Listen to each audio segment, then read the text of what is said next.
or I shall say that this book is trying to prove things which do not make sense. Hi everyone, welcome back. So, in today's video, I'm gonna be reviewing a very famous work, that is The Secret by Rhonda Byrne.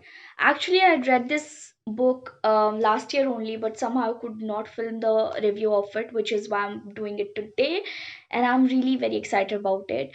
So, this book was recommended by one of my very good friends. She had hyped this book so much for me that I couldn't help but read this book. And just let me all tell you that unlike her, I did not like this book. Yes, I did not like this book. This book did not work for me, guys.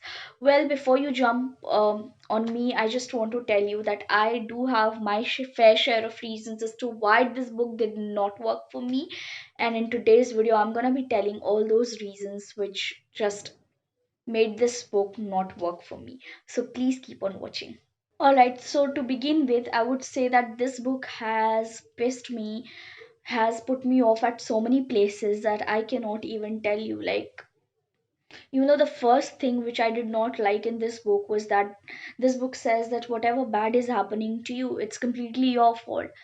Like, seriously, I haven't heard anything more absurd and ridiculous than this before. This book propounds that it was your negative thoughts and beliefs which have made you suffer so badly, so terribly in your life. Like, this book equalizes the fact that if at any point of time, let's say, if at any point in time in life you are shot dead, then it was because of your fault. If at any point in time you are raped, then you must have committed some grave error.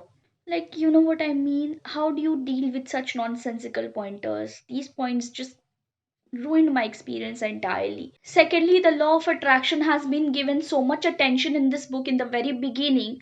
Like, this book tells you that if you want to achieve something big in life, if you want to achieve your goal, then the first thing you have to do is to visualize it. Like, let everything sit aside. Like, you do not have to do hard work, you do not have to persevere, you do not have to have enough determination to be able to achieve your goal.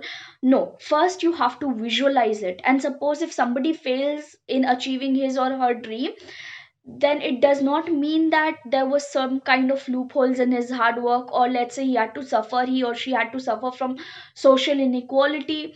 No, it only means that he did not visualize his dream to his full potential. Like, how rubbish. Thirdly, the way law of attraction, positive thinking, manifestation, affirmation have been discussed in this book is not something very new. Even before this, things like these have been discussed in many such self-help books out there, and have been discussed in a much better and nicer way. In fact, look, I have no problem with concepts like law of attraction, manifestation, affirmation and stuff. Like, I respect those who believe in it and have practiced it and have benefited from it. I only have problem with the way this book has been written. Like, you know what I mean? Rhonda Byrne has not done something very extraordinary. She has just quoted other people and has repeated the same stuff in every chapter. Rhonda Byrne has not done something very extraordinary. She has just quoted other people in this work of hers. Secondly, the same thing is repeated throughout the book, that so after certain point of time it becomes monotonous and quite boring. So the repetitiveness makes it tough for me to believe that this is one of the best selling books out there. I was almost on the verge of DNFing this book, but somehow I managed to read it. It's not that all the concepts in this book were nonsensical. I did like few of the things which author has mentioned, like the way she has stressed on the importance of gratitude when she writes. Like, I will read one of the lines when she writes, "The daily practice of gratitude is one of the conduits by which your wealth will come to you."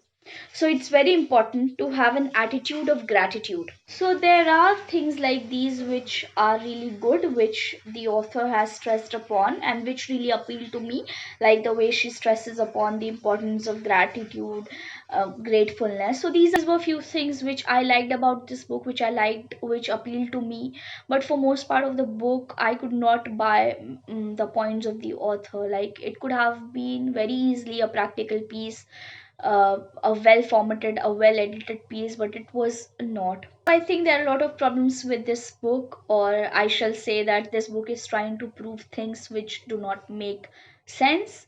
So yeah, it did not work for me. It might work for you. So if you want to read it, go ahead, but for me it was 1.5 out of 5 stars.